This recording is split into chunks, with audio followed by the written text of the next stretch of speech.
Hruška mi dogaja prav pod streho Mestne knjižnice Ljubljana. Vabim k prvi pozdravni besedi direktorico te velike ustanove, gospo Jelko Gazvoda. Gospa, beseda je vaša, prosim.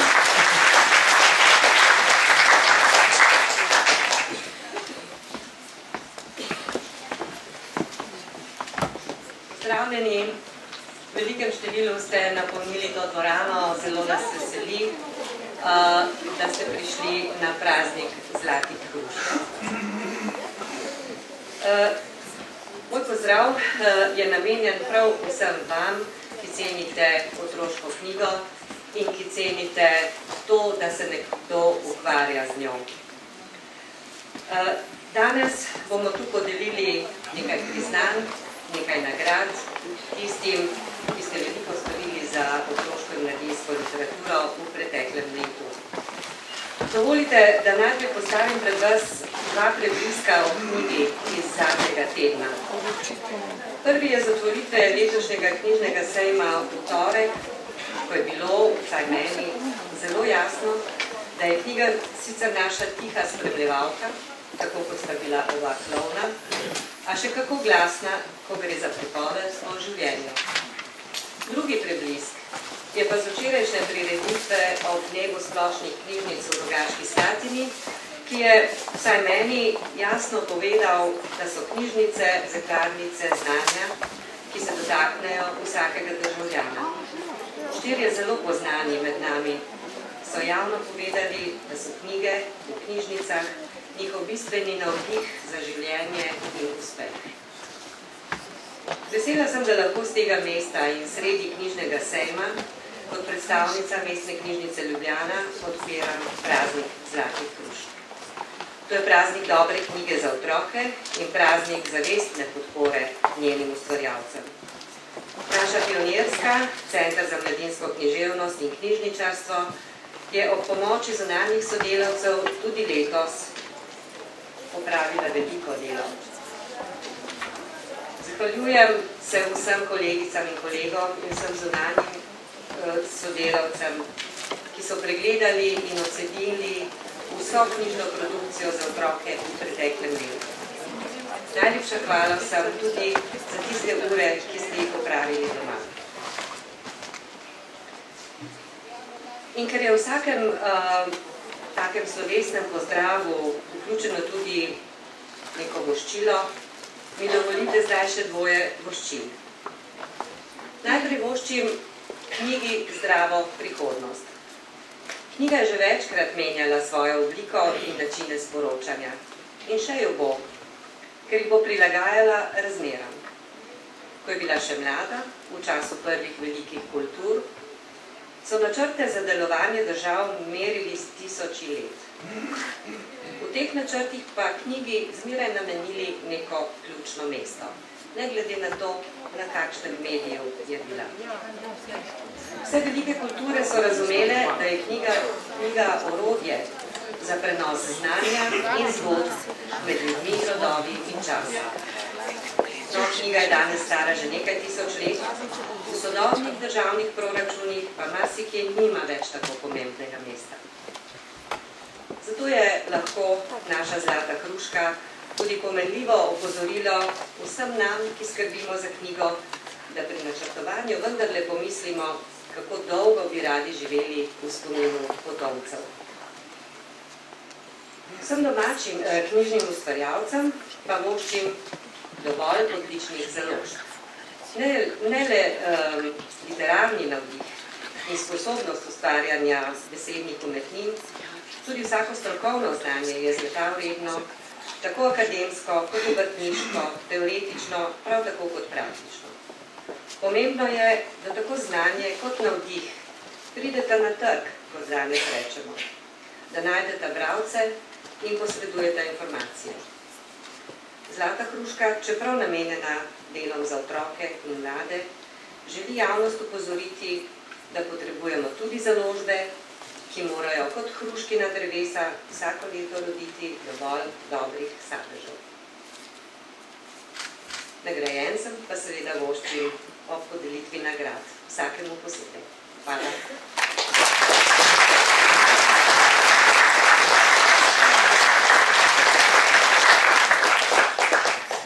gospa Jelka Gazvoda, hvala za misli, ki ste nam jih poklonili. Zdaj pa na oder vabim predstavnika države, ki smo ji zaupali skrb za zemeljske nujnosti obstoja kulture. Dr. Aleš Čornič, prosim.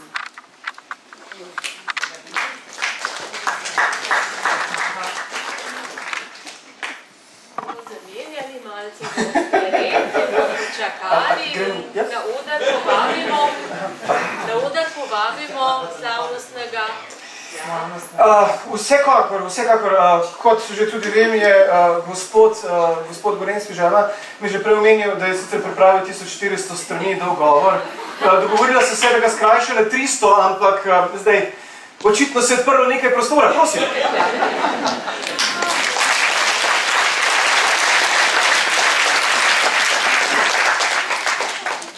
Lep pozdrav vsem skupaj.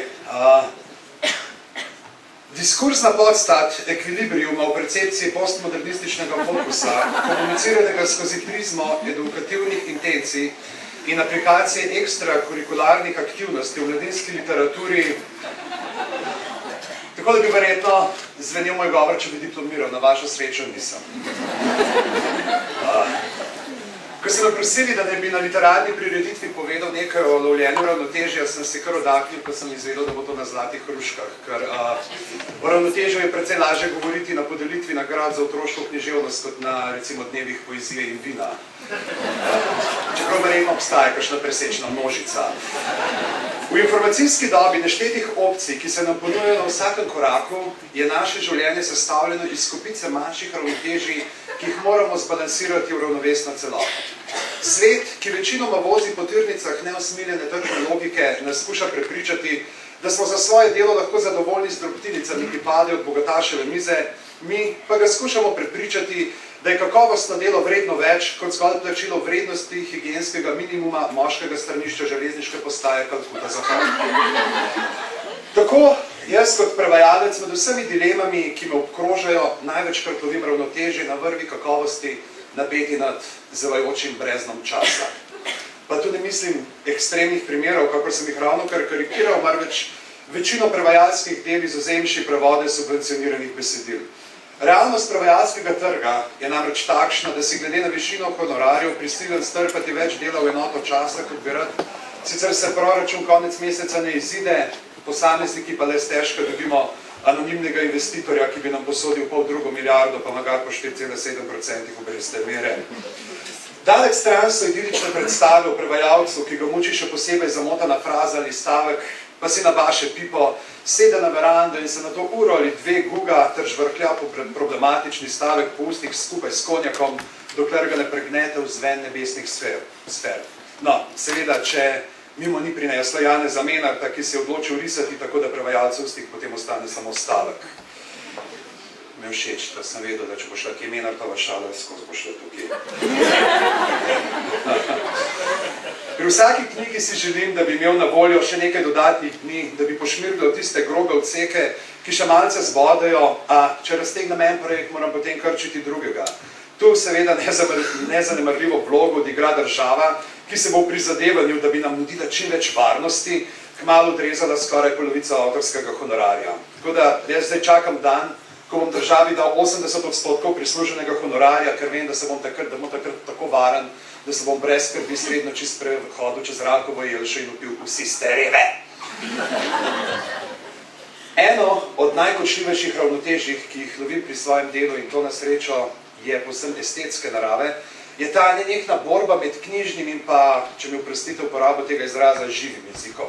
Povojna težnja po strogo normirani literaturi, ki na piedestal postavlja edini zveličavni knjižni jezik, pogovorne in narečne pankrote pa postavlja pred vrata, da se igrajo na ulici in vzklikajo Mande, Šravštok, Džazno, Nindri, Indrik in Orka Putana, medtem ko knjižna slovenščina ždi na tapeciranem divanu v salonu in srka šipon ob koprnečih vzdihih horde akademikov, je imela žal daljnosežne posledice. Največje v tem, da še zdaj nimamo poenotenega konsenza, kako kodirati neknjižne govorice. Seveda v zadnjem času vse več piscev in prevajalcev lovito zmuzljivo zmene. Šolski primer, če ga vzamemo samo recimo Skupičev Fužinski blues, en od prelomnih del na tem področju. A dileme vseeno obstajajo. Kako zapisati ta nesrečni polglasnik, da bo razjarjeni kmečki učanec gromko zavil, daj, mrh! In bodo bralci doživeli to njegovo prvinsko robatost. Kako pošvedrati poštirkane povedke, da bo neugnani pobalin mamici za rojstni dan rekel, ljuba mami, prinesel sem ti šopek in se na papirju ne bo prelevil piflarja, ki je cvetje prinesel. Pa nesrečni nedoločniki, ki znajo špikati v bobniče, da si njim je naš zaničniški kenguru Roza odrekel na vekov veke, oziroma vsaj do ničelne davčne stopnje na knjigo, kar je približno enako dolgo razdobje. In ko končno pogruntaš svoj sistem zapisovanja, ko si je tisto ravnotežje med sočnim, med žmohnim jezikom, vsak dana, ali pa vsaj misliš, da si ga ujel, običajno že pri naslednjem prevajalskem podvigu ugotoviš izboljšave za vrsto finez, pa pride na vrsto naslednje ravnotežje, pri katerem sam nimaš kaj pride vpliva. Besedilo pride v roke lektorici, za katero upaš, da bo tudi sama znala najti ravnotežje med rigoroznimi pravopisnimi pravili, ki so dostikrat bolj dvoumna kot največja uspešnica letečih potepuhov, in pa občutkom za neukalupljeni jezik, ki ga prinašajo izvirniki. Na tem mestu bi rad sicer dodal, da sam še nisem naletel na enega tistih ekstremov, v katerih prevajalci strahom potihoma šepetamo ob tabornih ognjih, ki ti na laž zamenja čisto spodobne in pravilne besede s pomenkami, da uveljavi svojo moč, ki puristično prečrta vse besede, ki zgolj dišijo po skupnih korenih nekdanjih bratskih jezikov, in pa ki ti hoče dokazati, da znaš vejice preceniti še slabše kot debel vrabec v malcu in z vratno opornico. Zato se imam očitno zahvaliti urednicam, ki že same presejo sodelavce in sodelavke. Z nekaterimi od lektoricam v pombah v besedilu razvil pred nekatero debato, ki je v končni različici dokumenta spominjala že na epistolarni roman. In dobra lektorica, ki zna najti ravnovesje, lahko temeljito pomaga pri končni podobi knjige. In tako, da bi se spodobilo in bi bilo seveda tudi edino primerno in zveličavno, da je navedeno v kolofonu, česar marsikje ne upoštevajo. Čeprav pa se žal pri vse več knjižnih izdajah dogaja, ali pa se vsaj zdi, da se na poti do polic v širokem loku izognejo lektorskemu očesu. No, iskreno povedano so žal nekatere knjige takšne, kot bi se nadaleč izognile tudi prevajalcu in si spotoma samo omočile nožne prste v škafcu Googlovega prevajalnika. Tu smo stopili na polje, kjer moramo biti še posebej previdni. Sam menim, da ravnotežja finančnih konstrukcij knjižnih projektov nikdar, ampak res nikdar ne bi smel loviti na rovaš kakovosti. Mogoče bom zvenel despotsko, ampak če ne moreš zagotoviti vseh veznih členov, ki so pomembni za kakovostno knjigo, raje izdaj kakšno knjigo manj in prerazporedi stroške. Lani je pri nas išlo 983 naslovov mladinskih knjig, za kar je bilo zaslužnih 162 izdajateljev. Na področju celotne knjižne produkcije v letu 2012 je od 321 izdajateljev publikacij z več kot 49 stranmi, z neko iskalni pogoj, ki mi ga je kolega Tomaž Bešter iz Nuka poslal, mu je rado to najdeti, je se pravi, od 321 jih je samo 21 splavilo več kot 10 knjig, skoraj 250 pa zgolj eno ali dve. In pri takih ne moreš manjšati produkcije, ampak grešijo tudi nekateri veliki, ki si krčenje lahko privoščijo. Ni hujšega, kot v želji po hitrem zaslužku nabrati nekaj fičnikov za odkup knjige ali serije, ki v tujini žanje pohvale, potem pa jo s šušmarskim odnosom in željo po hitrem zaslužku spremeniti v kup pofla, s katerim naredijo mladim bralcem več škode kot koristi. In tu ne govorimo o tem, kar sem omenjal prej, o načrtnih odstopanjih od jezikovne norme v službi slogovnih bravur, marveč o preprostem pišmeuhovskem odnosu do besedila in jezika. Angleško-ameriški pisatelj Neil Gaiman je pred mesecem v predavanju prihodnosti knjig, branja in knjižnic dejal, da slabe otroške knjige ne obstajajo.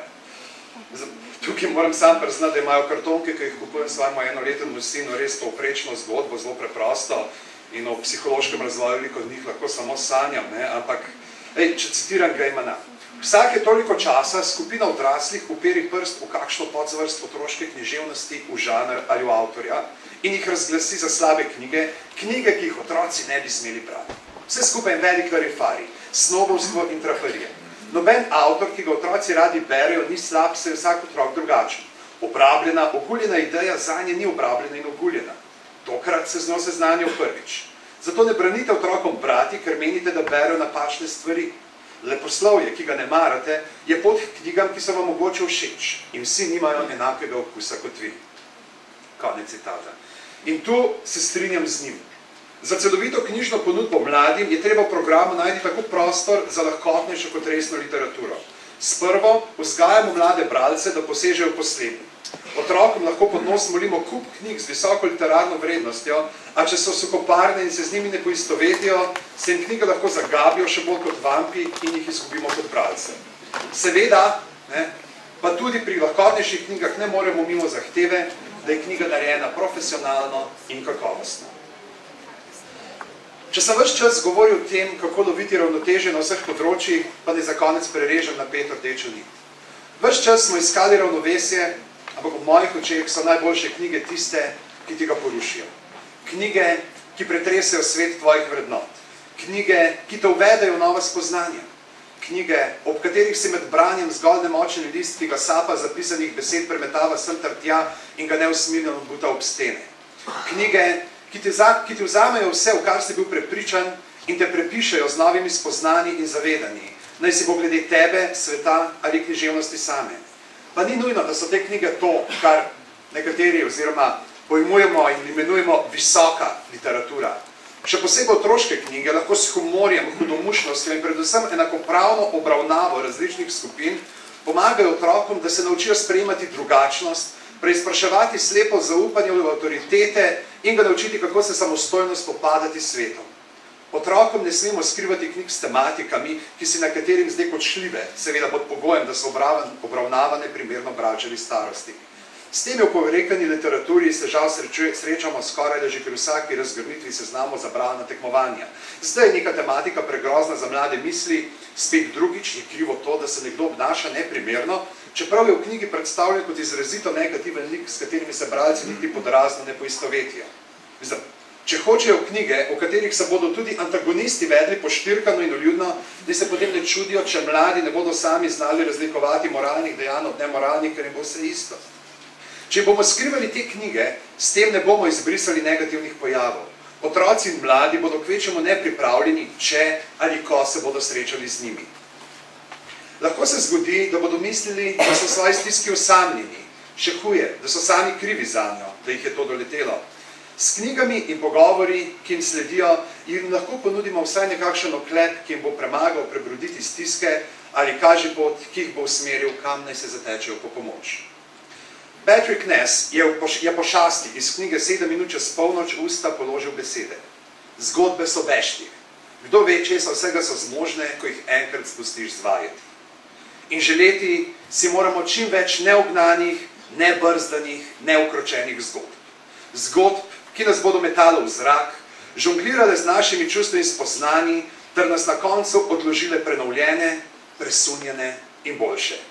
Zanje se splača izgubljati ravnotežje.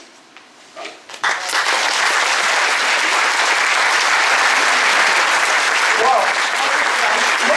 Hvala lepa. Kaj je reče, logične besede, si bom daj jutri v Moskve, da upam, da bo to Boštjan Dolenski žena. Hvala. Zdaj pa je napočil čas, da na oder povabimo doktorja Aleša Črniča, predstavnika države. Prosim, če stopite na oder, mikrofon je vaš. Hvala. En aplavz.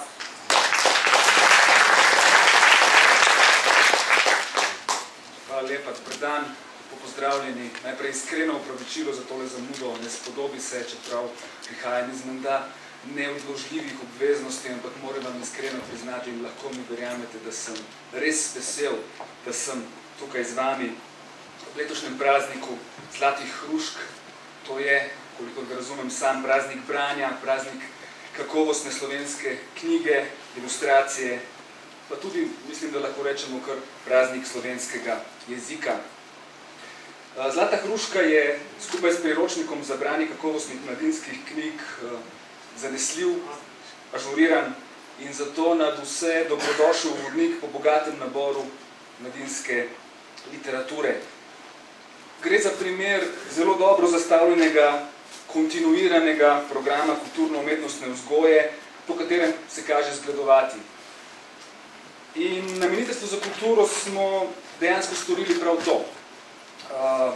Po tem vzoru smo si v nacionalnem programu za kulturo 2014 do 2017 temu ključnemu, najpomembnejšemu dokumentu strateškega načrtovanja kulturne politike, ki bo ravno jutri dokončno v Državnem zboru potrjen. V njem smo si zadali nalogo, da na nacionalni ravni v sodelovanju z drugimi resorji izdelamo kriterije kakovostnih programov kulturno-umetnostne vzgoje, na podlagi katerih bomo oblikovali priporočene vsebine in to za vsa področja kulture. Iz strogih vrednostnih meril Zlate hruške je razvidno jasno zavedanje predane ekipe, ki vsako leto pripravi izbor, da je knjigo kot kulturno dobrino potrebno motriti z vseh zornih kotov in da je zato potrebno to knjigo podvreči kritični presoji v vseh njenih razsežnosti. Tako z vidika sporočilnosti in izvirnosti, slogovne dovršenosti, tiska, likovne podobe, pa tudi odnosa do bralca, ki naj ga nagovarja.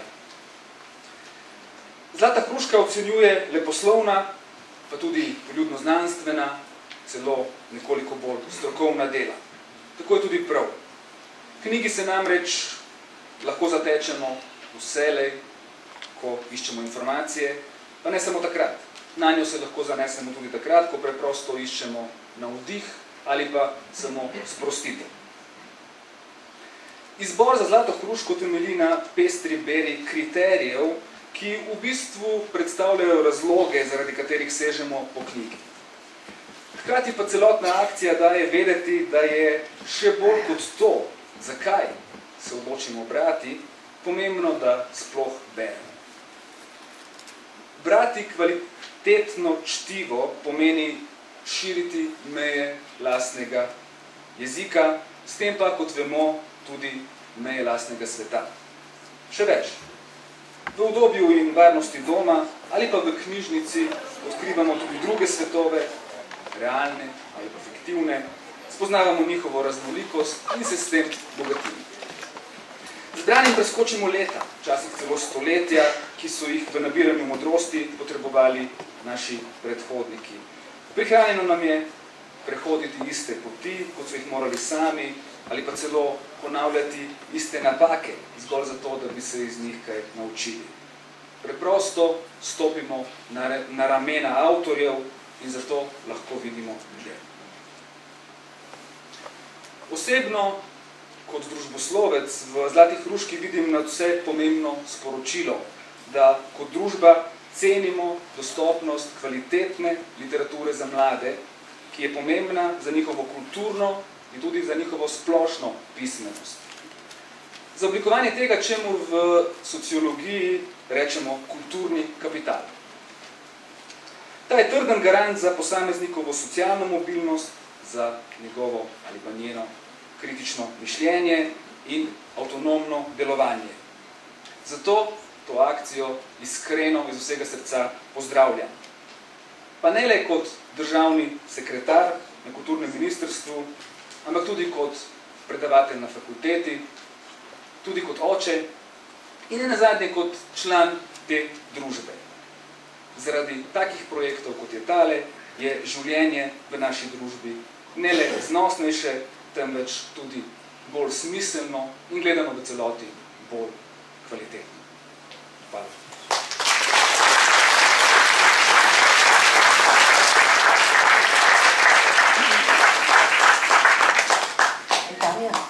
A ti veš, kaj je to ekvilibristika? Sprašujem te namreč zato, ker si zadnje čase, kadar smo skupaj, vedno malo iz ravnotežja. Zdaj si lahko mogoče poiščeš strokovno pomoč. Med nami so namreč strokovnjaki za ravnotežje, člani skupine Cirkokrog, med nami je tudi funambulist Blaž Branc, ter ritmični ekvilibrist skupine Farafin Slo, ki jo vodi vokalist Pišaka Sanu. Skupaj nam bodo pričarali deželo ravnotežja in pripoved o pogumu in zbranosti.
smo hecni ali pa nehecni, pravlični. Pravlični v pričakovanju, da bomo doživeli pustolovščino, ki bi jo najraje doživeli v kontroliranih pogojih svoje dnevne sobe. Želimo si doživljati pustolovščine, zato da bi lahko pripovedovali napete zgodbe. Pripovedovati zgodbe je počastiti svojo preteklost. Napeta zgodba. Človek, ki je celo življenje sedel v kotu, ne govori zgodb. In vsaka pustolovščina se začne s prvim korakom. Prvi korak. Zato, da bi lahko delali korake, je nujno, da izgubimo ravnotežje.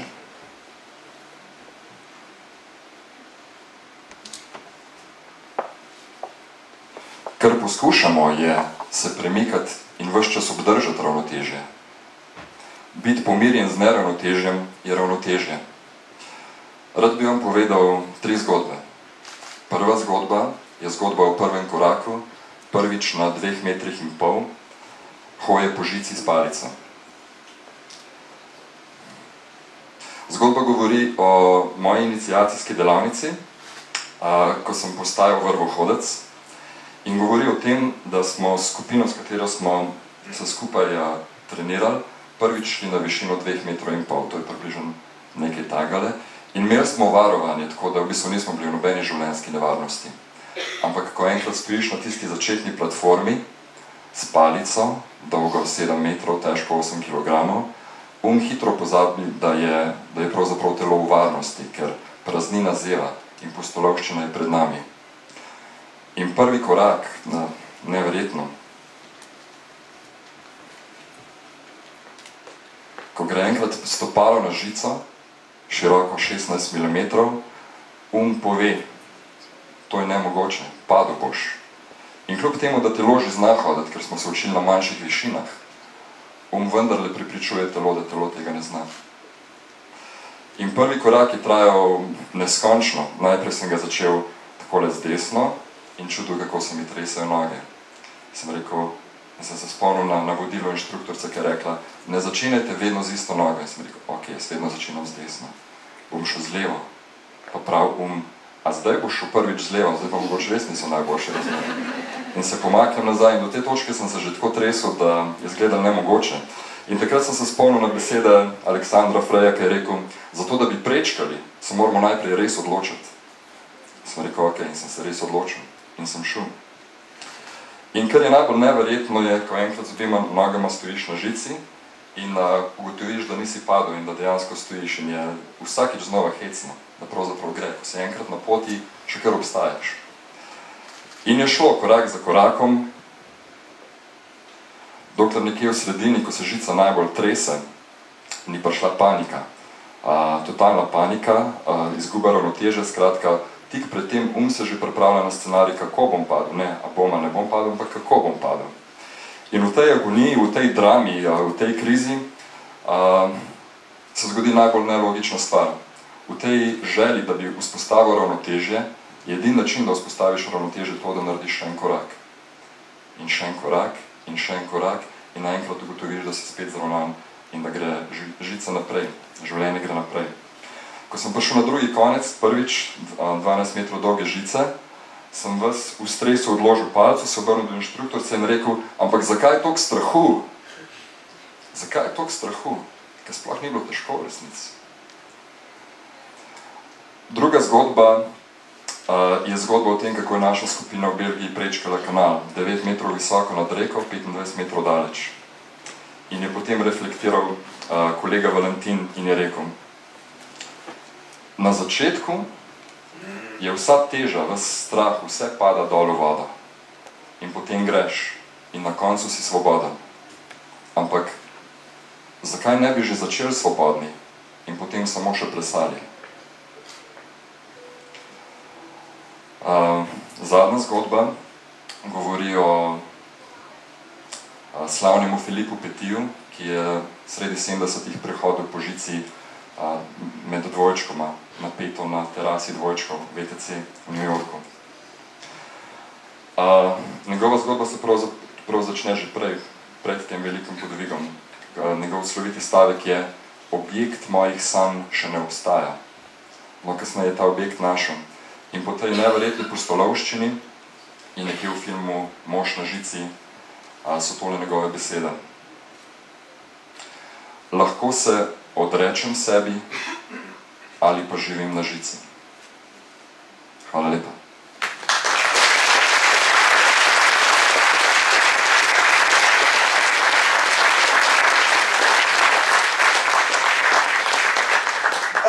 Draga Tina, moram priznati, da ne vem, če sem po tem čudovitem simbolu, ki so nam ga predstavili naši umetniki, kaj bolj uravnotežen, ampak vsekakor pa bolj razumem pot do tebe kot navdušene bralke. In seveda na tej poti mi bodo pomagale nagrade za kakovost, imenovane Zlata hruška. Takole bomo naredili. Najprej bi bilo prav, da bi na oder povabili predstavnike založb, ki so v letu 2012 te nagrade dobile. Dragi predstavniki založb, vaše prijazno sodelovanje v tem praznovanju vključuje tudi darilo bralcem, 2 besedi, ki jih boste prispevali za skupno sporočilo. Klicala vas bova po abecednem redu, gospa Jelka Gazvoda, direktorica Mestne knjižnice Ljubljana, in gospa Darja Lavrenčič-Vrabec, vodja pionirske in urednica priročnika z naslovom Ekvilibristika branja, sta se nama pridružili, da vam bosta podelili priročnik in simbolično hruško. Najprej bi želel na oder povabiti predstavnike založbe Buh, a se te slovesnosti žal niso mogli udeležiti, vseeno pa njihove zlate hruške toplo predstavljamo. Toplo pozdravljamo. Ja, in pa tudi predstavljamo, vse trudimo se. Torej, začnemo z Cankarjevo založbo Ljubljana. Prosim.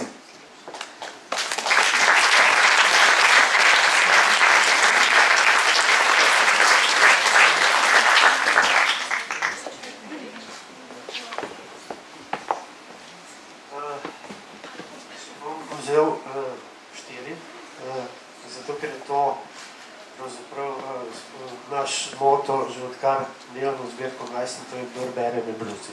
Mislim, da ni preveč. Če bi rekel zraven še 2 stavka, saj nekaj tega je že povedal Boštjan v svojem nastavku.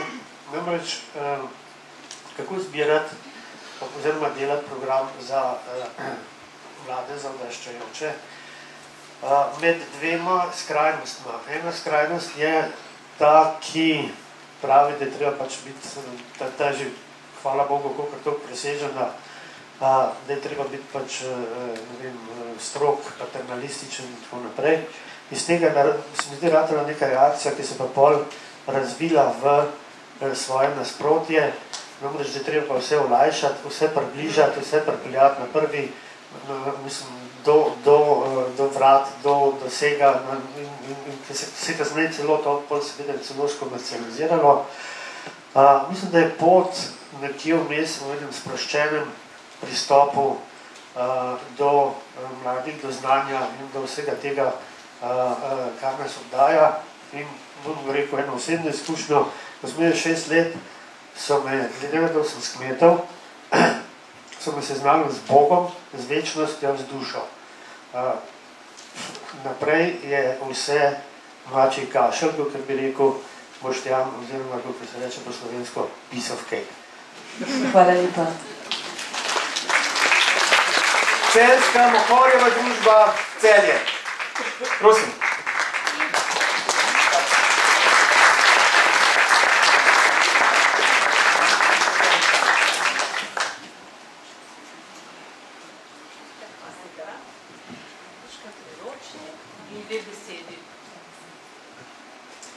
Mi smo se držali 2 besed, ampak smo v eno skrili 2, ljubi, ljubki zverinjak. Torej, če že živimo v zverinjaku, ga nekako posvojimo, naj nam bo ljub. Še izkušnja mogoče iz zadnjih dni.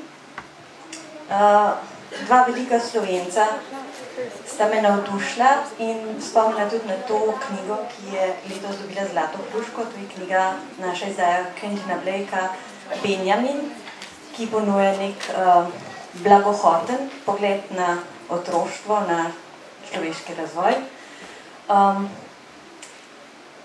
Srečanje z Borisom Pahorjem, srečanje s Pedrom Opeko, dva velika Slovenca, širokega pogleda, trpkih izkušenj in blagohotnega pogleda. Upam, da se bomo tega naučili tudi pri izdajanju otroških knjig. Hvala. Na oder vabim predstavnika založbe Didakta Radovljica. Prosim.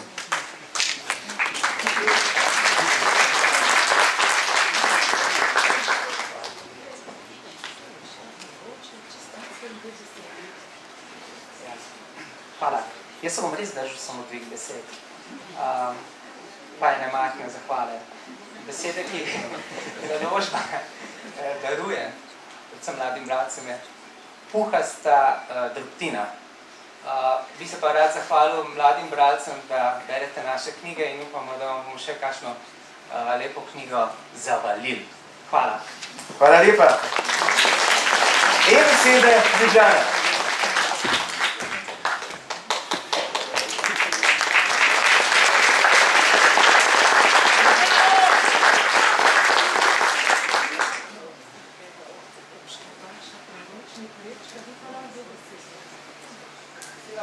Dve besedi. Jaz sem napisal Iskanje notranjega miru, enostavno zato, ker se mi zdelo, da knjigi počiščeta notranji miru. Jaz iščem tudi svoj mir, pa tole Hruško, dal gospodu iz javne agencije za knjigo, z upanjem, da bo v strokovni komisiji za knjigo tudi sedel prišli mladinski strokovnjak. Eno, Nova Gorica, prosim.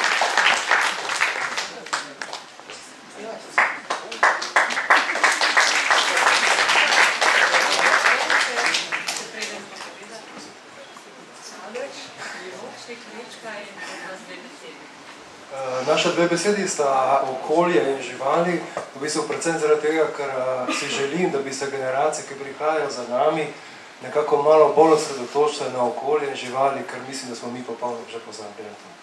Hvala. Hvala. Forum Ljubljana.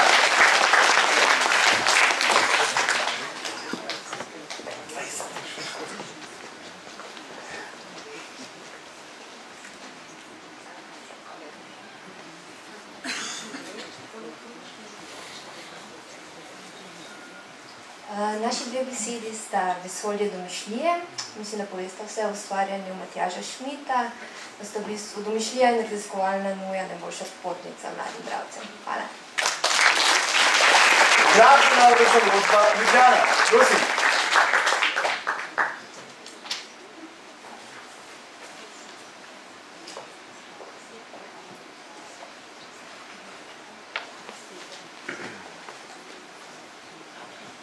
Naši besedi sta Razsipamo življenje.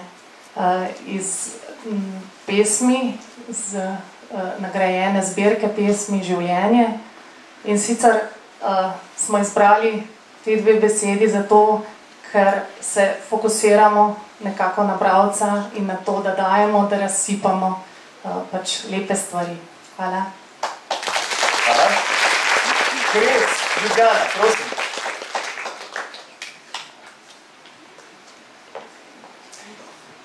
Prosim predstavnika založbe Kres. Mislim, da ni nikogar, Damjan. Aha, no potem pa gremo naprej. Založba Miš, Dob pri Domžalah, prosim.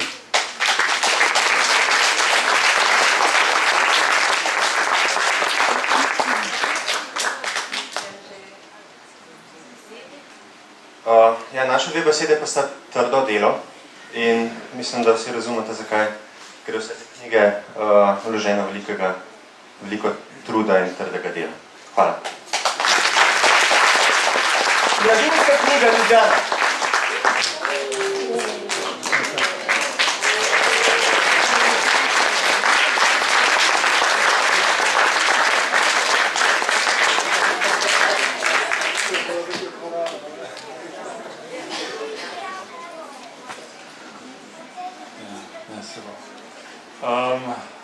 Naši dve besedi sta Kvarimo mladino. Če si lahko privoščim še en oklepaj, že od leta 1945, zaklepaj. Zdaj, to je vse slišati kot zajebancija, seveda pa izdajanje knjig za otroke in mladina ni šala, ni zajebancija, je odgovornost. Živimo v družbi, ki ima najraje ubogljive, čustveno programirane potrošnike. In zdaj naša naloga kot založnikov je pa ravno v tem, da jih v tem smislu kvarimo, se pravi, da ne zaupajo tem uveljavljenim mnenjam, avtoritetam, splošno sprejetim resnicam in da mislijo z lastno glavo. Hvala. Založba Narava, Kranj, prosim.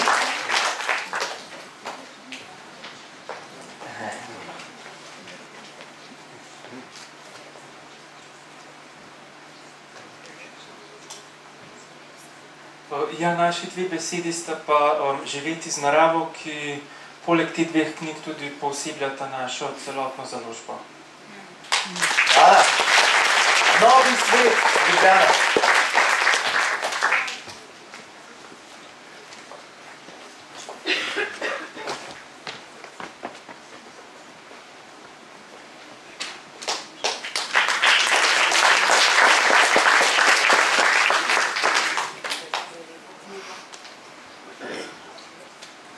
Naši dve besedi sta pa kar novi svet, da bi vse tele naše in ostale knjige pomagale mladim in otrokom lepši svet zgraditi.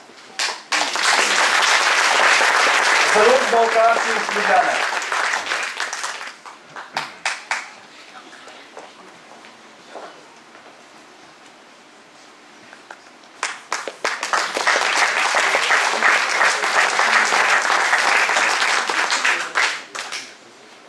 Naši dve besedi sta pa Zapoj z menoj, ker smo hoteli povedati, da bi Slovenijo popeljali s pesmijo v svet.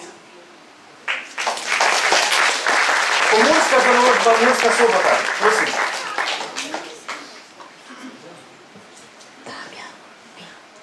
Očitno tudi njih ni. Sanje, Ljubljana.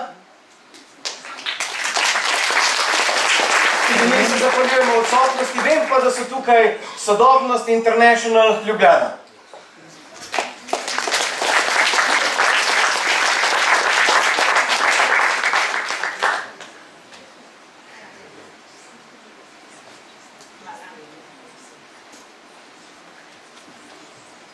Podgana, bralec. Ostalo je v knjigi, ostale besede. Hvala lepa. Tehniška založba Slovenije, Ljubljana. Prosim.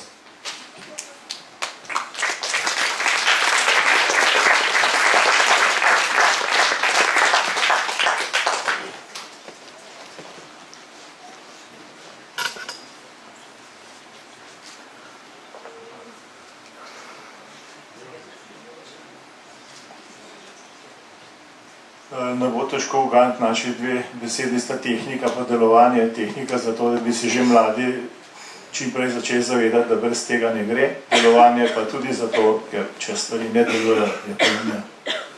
Hvala lepa. In pa še Zala, Plepče.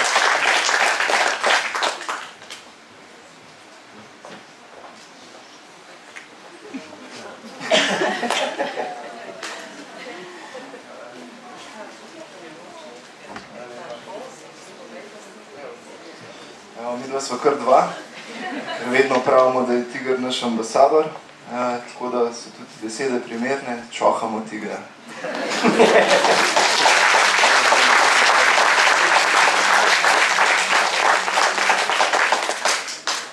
Takole, iz besed, ki sta nam jih darovali in značilnih besed tistih založb, ki jim okoliščine niso bile naklonjene, da bi bile danes z nami, smo sestavili skupno sporočilo, ki se glasi: Kdo vse kvari mladino?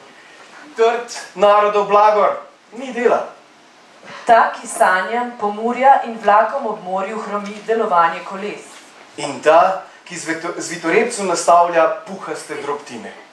Tudi mi kvarimo mladino, a drugače. Učimo jo o državljanskih pravicah vesolja. O človečanskih pravicah narave. O osebnih pravicah življenja. O varstvu podatkov presenečenja.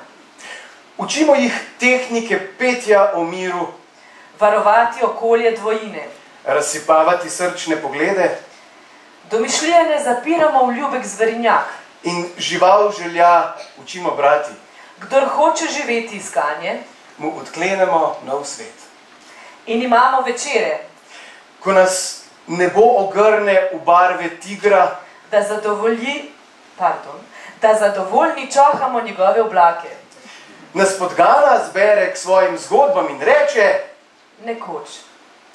Spoštovano občinstvo, podprimo založnike z velikim aplavzom, naj jim bo vzpodbuto vseh nadaljnjega rodega. Hvala lepa.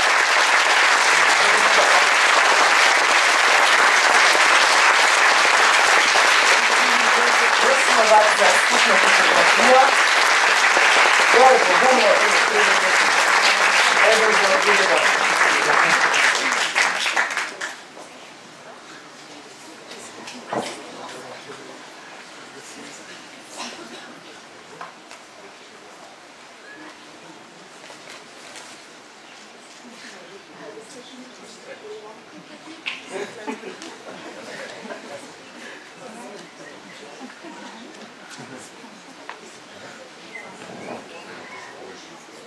A ste slikali? Še ne. Vsi se ne morajo več smejati. Hvala lepa.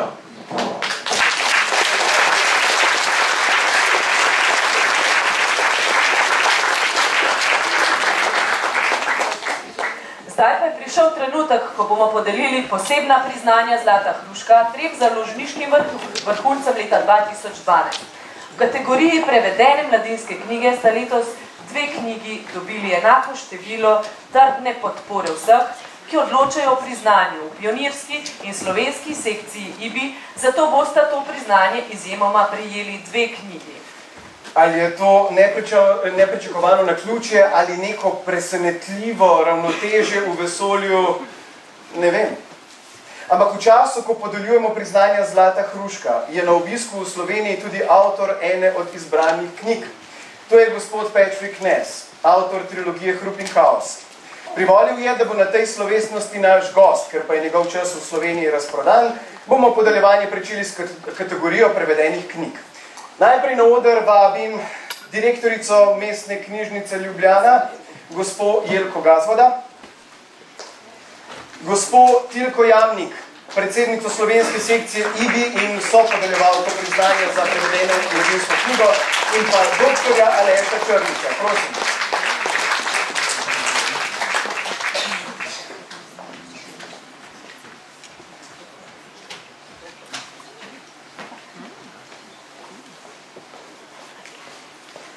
Tečem, brez misli v glavi, brez zvoka v glasu, razen joka, ki ga sam komaj slišim. Joka, ki zahteva preklic. Joka, ki noče verjeti, kar sem videl, se noče sprijazniti s tem, kar se je zgodilo. In le bežno se zavedam rjovenja, ki se mi oblikuje v ušesih, v glavi, v srcu, v glasu. Kamni v strugi še gorijo, tudi ogenj se že dviga z njih, ko se jim bližam. Torej je bil napad potraten, če naj bi razširil požar. In vendar ni bil potraten, saj je imel očitno samo en cilj. Poženem se v plamene in začutim mehurja na koži, ker so nekateri kamni razbeljeni kakor oglje. A mi ni mar. Prispem do tja, kjer je bilo nebo na svoji živali. Do tja, kjer je padlo na kamne, kjer živaljo še gorita. In tolčem po plamenih in jih skušam gasiti z golimi rokami in jok postaja glasnejši. Širi se on stran, iz mene, v svet, v deželo, da bi izbrisal vse, kar se je zgodilo. Pograbim nebo pod goreče pazduhe in ga potegnem z goreče živali in glasno pokažem ne. Na kamnih me peče koža. Od vročine mi tlijo lišaji, ne. A v rokah imam mrtvo težo. Naj se nam na odru pridružijo avtor, gospod Patrick Ness, prevajalec, gospod Andrej Hiti Ožinger in urednica založbe Mladinska knjiga, gospa Darja Marinšek. Prosim.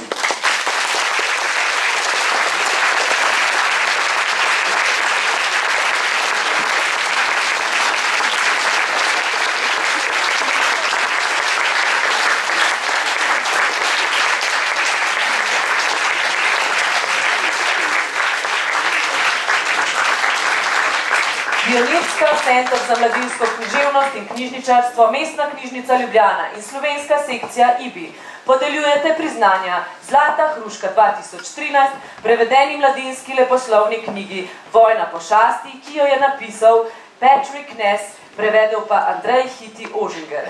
Knjigo je izdala založba Mladinska knjiga. Kaj je resničnost je eno od silovitih vprašanj zadnje knjige o antiutopične trilogije Hrup in kaos. Soočenja s tem vprašanjem junaka Toda, vzgojenega v svetu brez izobraževanja, knjig in žensk, požene v kaos in v boj za lastno preživetje in preživetje drugih.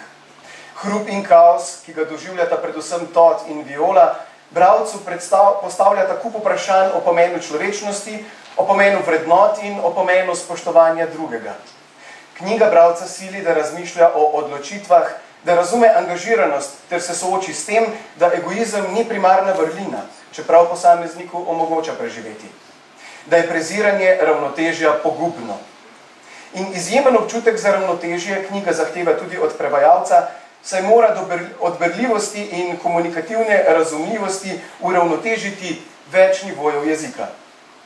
Mladinska knjiga je v mojstrskem prevodu odlično oblikovane knjige mladim poklonila trajno drznost branja, zato si avtorji in založba prislužijo priznanje Zlata hruška.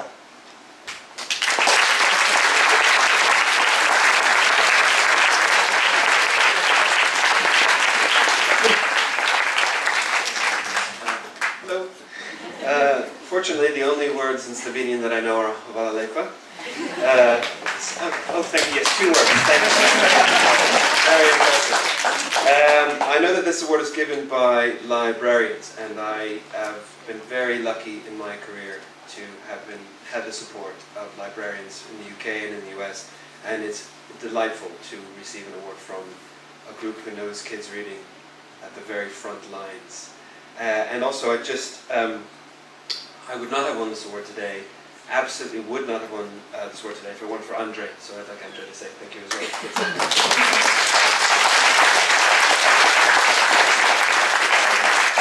Jaz bi pa Petrikove besede obrnil, seveda nemogoče bi bilo dobiti nagrado, če ne bi bilo Petrika. Pa mladinske knjige. Tako da hvala. Oh yeah, thank you, Mladinska. Hvala Mladinska.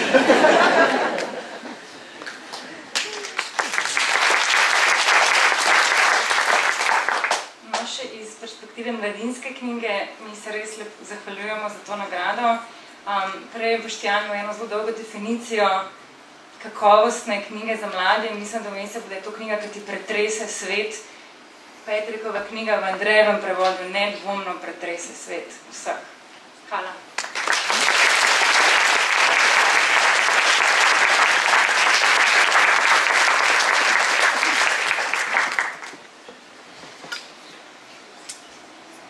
Vse, kar vemo o davnini Zemljemorja, izvira iz pesnitev in pesmi, ki so se stoletja dolgo prenašale z ustnim izročilom, preden so bile zapisane. Stvarjenje Eaja, najstarejša in najsvetejša pesnitev, je v hartiški različici stara najmanj 2000 let. Njena izvirna različica je nastala morda več tisoč let prej. Njenih 31 kitic pripoveduje, kako je Segoj dvignil otoke iz morja in ustvaril vsa bitja s tem, da jim je dal imena v jeziku stvarjenja, jeziku, v katerem je pesnitev nastala. Ocean pa je starejši kot vsi otoki. Tako govorijo pesmi. Preden je bil sijajni Ea, preden je Segoj velel otokom, zdaj bodite, je veter prve zore vel nad morjem. Stvarjenje Eaja je na arhipelagu temelj vse izobrazbe. Vsi otroci do takrat, ko dopolnijo 6. ali 7. leto, pesnitev slišijo in se je začnejo učiti na pamet. Odrasel človek, ki je ne zna na pamet in je ni zmožen recitirati ali peti skupaj z drugimi, ter je učiti otroke, velja za skrajno nevednega. Ljudje to pesnitev učijo otroke po zimi in spomladi. V celoti jo recitirajo in pojejo enkrat na leto za praznik poletnega solsticija, imenovan Dolgi ples. Iz te pesnitve so verzi, ki stojijo na začetku čarovnika iz Zemljemorja. Samo v tišini beseda, samo v temi luč, samo v smrti življenje. Sokolov let zablesti na praznini neba. Naj se nam na odru pridružita prevajalec gospod Dušan Ogrizek in urednica založbe Mladinska knjiga gospa Darja Marinšek. Prosim.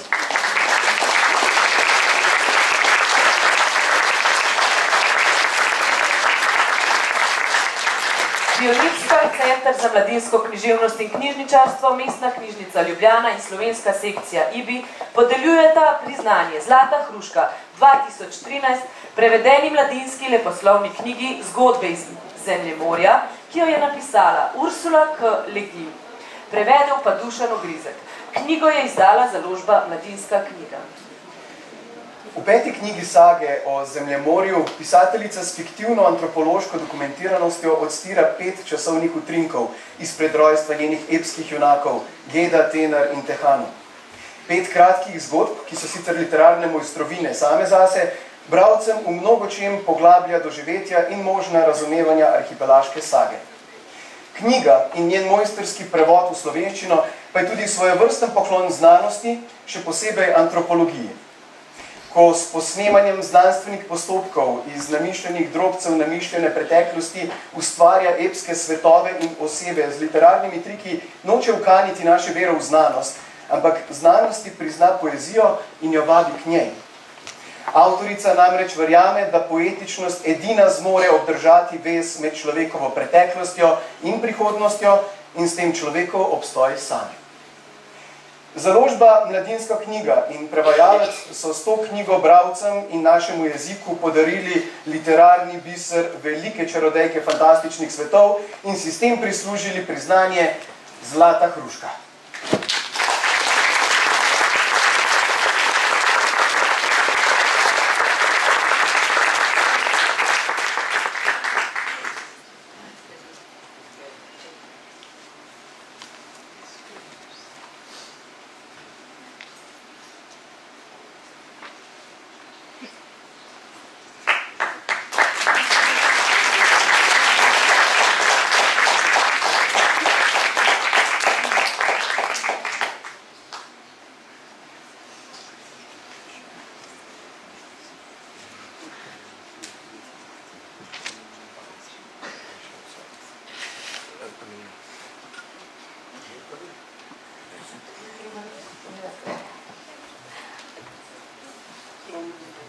Neizmerno je moje veselje z eno žalostno primesjo znano mi Ursula.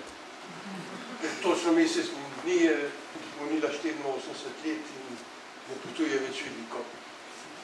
Sicer pa je prav v tem kontekstu današnjem kot nalašč ona dobila priznanje. Bistvo njenega pogleda na Zemljemorje je namreč ravnovesje, ekvilibrium.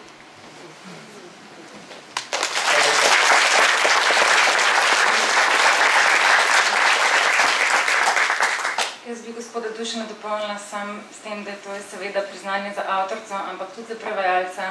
In kot je prej, spet se na Boštjana opiram, kot je prej Boštjan omenil, tudi za lektorje odlične in za oblikovalca in za urednico Alenko Veler, ki je obe 2 te knjige, ki so danes dobile to nagrado, uvrstila v naš program. Hvala vsem.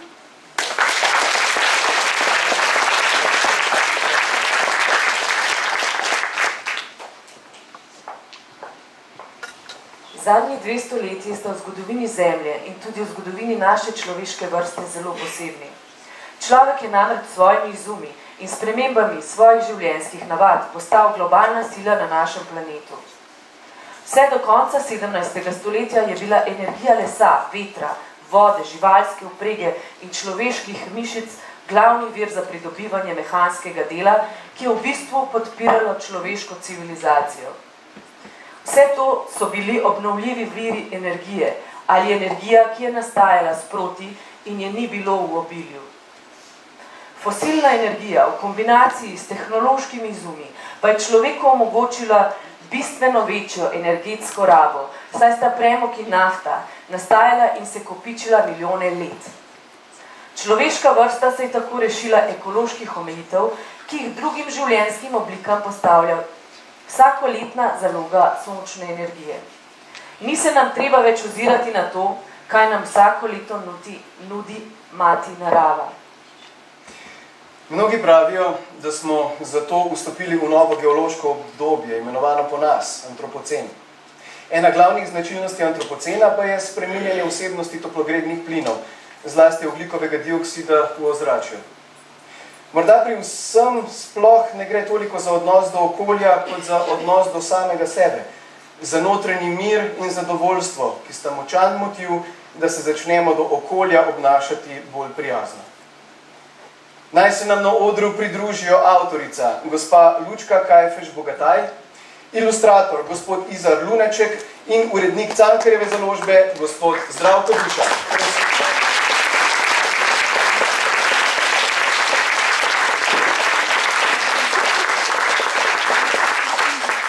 Pionirska Center za mladinsko književnost in knjižničarstvo, Mestna knjižnica Ljubljana podeljujeta priznanje Zlata hruška 2013, izvirni slovenski mladinski poučni knjigi Vroči novi svet, ki jo je napisala Lučka Kajfež-Bogataj in ilustriral Izar Lunaček. Knjigo je izdala Cankarjeva založba.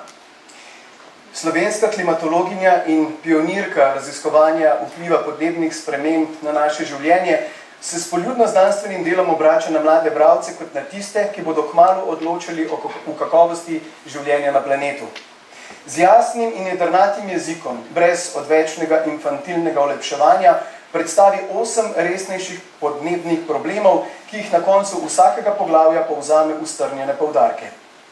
To, za spodbujanje k branju precej nehvaležno materijo, ji pomaga oštriti šaljiva, mestoma satirična ilustracija. Kot opozicija resni temi najde nešteto presenetljivih domislic, ki obravnavane probleme ne banalizirajo, ampak jih spreminjajo v angažirano branje. Cankarjeva založba in oba avtorja so s pogumno besedo v skrbno pripravljeni izdaji o odgovornosti do okolja zaslužili priznanje Zlata hruška.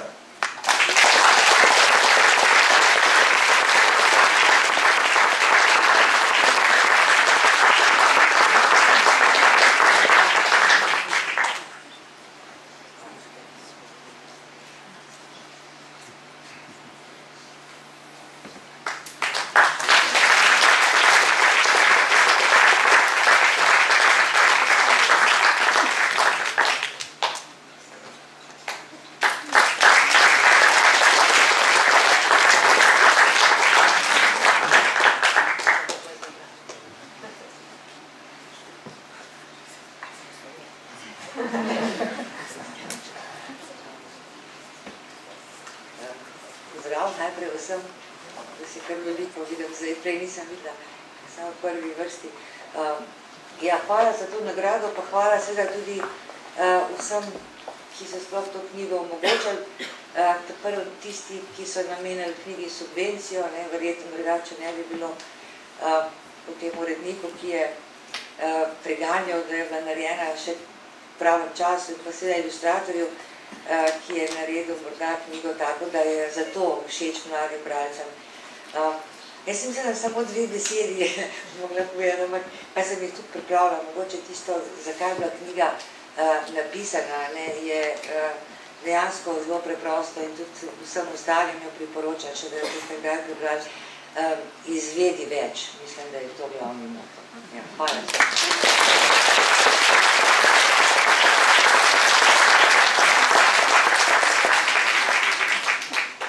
Prav, da zna boljše risati odgovoriti. Ko je prva knjiga iz te serije 11 iz serije praktičnih stvarnih besedil za mlade, dobila Zlato hruško, sem najprej mislil, da bomo krompir. Ko je dobila naslednja, sem mislil, da bomo mogoče pa kakšno skrito protekcijo. Zdaj, ko se to že zgodilo tretji, po vrsti moram reči, da imamo odlične avtorje.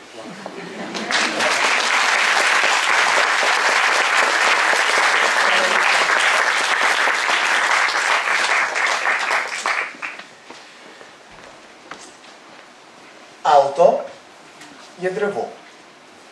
Drevo je omara. Omara je knjiga. Na cesti šumijo drevesa. Ob cesti pa rasejo omare. Pod omaro leži knjiga. Vid in Klara stojita pred njo in se čudita. Glej, Klara, reče Vid, ta omara je kot knjiga. Vrata so pletnice. Na policah se pasejo konji in v predaljih mame pečejo palačinke svojim dojenčkom, reče Klara. Če bi bila cesta reka, bi bila omara čoln in potem bi midva lahko po njej veslala, reče Vid. Cesta je reka, reče Klara, in omara je čoln. Vid prime Klaro za roko in gresta. Klara stopi na cesto. Pazi, v vodo si stopila, reče Vid. Voda so stopnice, reče Klara. Glej, kako visoko se pnejo. Gledata. Visoko, visoko se pnejo. Skoraj gor, do zahajajočega sonca. In na vrhu stopnic stoji mamica. Pridita, palačinke, zakliče. Palačinka je Luna, reče Vid. Luna je doma, reče Klara. Greva na Luno, reče Vid. Naj se nam na odru pridružijo avtor gospod Peter Svetina, ilustrator gospod Damjan Stepančič in urednica založbe Miš, gospa Irena Miš Svolšak. Prosim.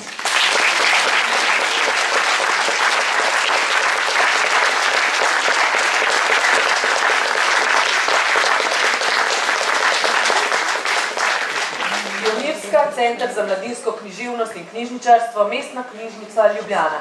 Podeljuje priznanje Zlata hruška 2013, izvirni slovenski mladinski leposlovni knjigi Ropotarna, ki jo je napisal Peter Svetina, ilustriral pa Damjan Stepančič. Knjigo je izdala založba Miš. Naslov neobičajne zbirke besedil različnih literarnih in likovnih oblik Ropotarna opozarja, da ne gre za običajno shrambo za stare, neradne stvari, ampak v kontekstu posameznih zgodb za območje, zavetje, celo svetišče stvari, ki nimajo nobene namembnostne etikete. Še več, to je prostor, kjer tudi red nima nalepke in je zato ves na voljo malim in velikim raziskovalcem. Tudi pogled v Ropotarno je opozorilen. Skozi okence, veliko lino v črki O na platnici, mimoidoči vidimo notranjost knjige in najprej notranjost glave, kjer domuje misel. Domišljiji in občutju so torej namenjene zgodbe in pesmi v Ropotarni. Z obče človeškimi prigodami, strahovi in pogumom se pisatelj pogovarja z nami kot s prijatelji, ki nikomur ne želimo nič žalega, kot s tistimi, ki spoštujemo stvari in ljudi okrog sebe in smo jih kdaj pa kdaj tudi veseli. Založba Miš in oba avtorja so s tem izvirnim knjižnim izzivom visoko razpeli domišljijsko vrv branja in si s tem prislužili priznanje Zlata hruška.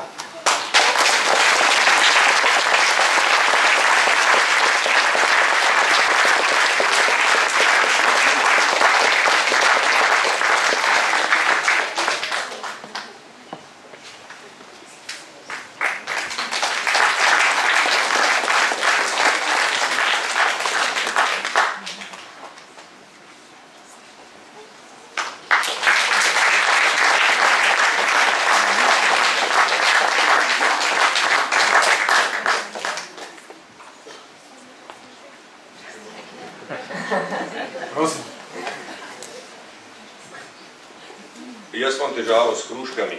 Mislim, da imam zelo rad, pa ker jih imamo, jih potem pojem, ne vem, pač velik. Barbara mi zmeraj reče, da ne bom pri teh količinah malo bolj omejen in me ponavadi boli trebuh potem. Zdaj, ne vem, knjižničari imate najbrž dobre želodce, ampak si mislim vse, da bi mogoče ne bilo napak, da izdate kakšne navodila ali pa ne vem, kako se konzumira zdaj te hruške, da jih ne bo preveč mogoče, da ne bo še koga želodec bolel.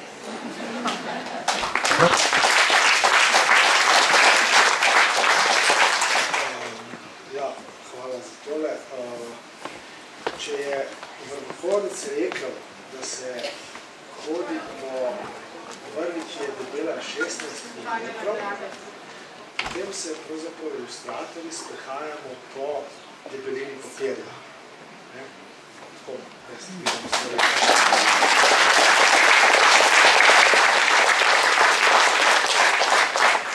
Bom pa zelo klasična in bom se najprej zahvalila Pionirski, ker je prepoznala to knjigo kot kakovostno in povedala, da smo pri Miših zelo, zelo veseli, da smo za svoj 10. rojstni dan, ko prehajamo najstniška leta, že 4. po vrsti tukajle dobili priznanje Zlata hruška in to za letos za domače leposlovno delo. Zahvaljujem se Petru Svetini, ker sem si že dolgo želela, da bi pri nas izdali kakšno njegovo knjigo in on je ocenil, da bomo iz njegovih starih tekstov, kot sem prebrala v enem intervjuju, znali narediti dobro knjigo in res sem hvaležna za to. Damjan je tako naš sodelavec iz leta v leto boljši in z njim vse bolj tvorno sodelujemo z ramo ob rami. Zahvala gre tudi Gaji Kos, urednici, brez katere ta knjiga ne bi bila taka, kot je. Še posebej se moram pa zahvaliti tudi našemu mlademu sodelavcu, Anžetu Mišu, ki je to knjigo oblikoval in ki je s potrpljenjem prenašal moje panične izpade, kdaj bo že končal.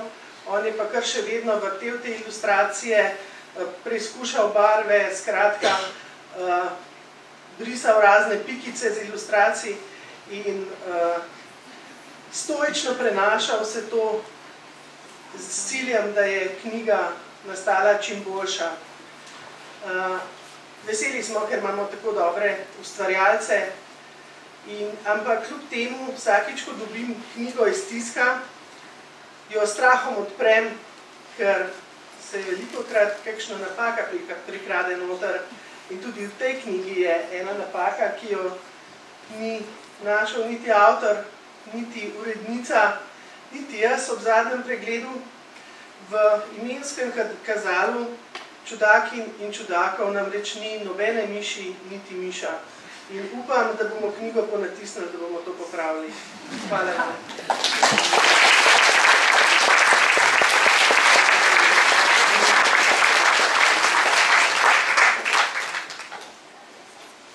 Dragi Damjan, gostje, naša hoja po žici je pri kraju in skupaj se vsem zahvaljujeva za prisotnost in sodelovanje.